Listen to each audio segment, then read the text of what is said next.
It was in 1999 or so when they decided that they couldn't smoke no more in the Department of Corrections. And that's when they figured out they had never made the money like they would after that. And so I'd written and spoke code to my mother.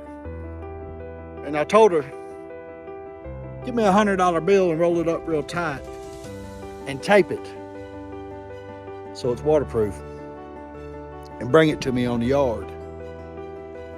And we'd meet that Sunday and she'd pass me the money and I'd go to the restroom and I'd sit down right in front of this prison guard and I would keister that $100 bill because I was going to smoke. And then I would go on to the barracks and do my thing. See, the idea that successful people got it easy is not true. You really got to know what you want. And you got to go to levels where you've never been before. You've got to get down in the trenches and do a little warring. I've never known a successful person that did not have to overcome a lot of things. It was just in their mindset that they would never quit. You can't fucking quit.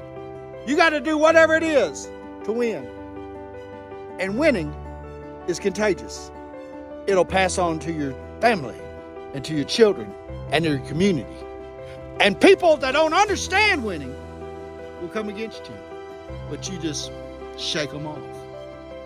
See, to be the best you want to be, to get what you want out of life, you got to be willing to do whatever it takes.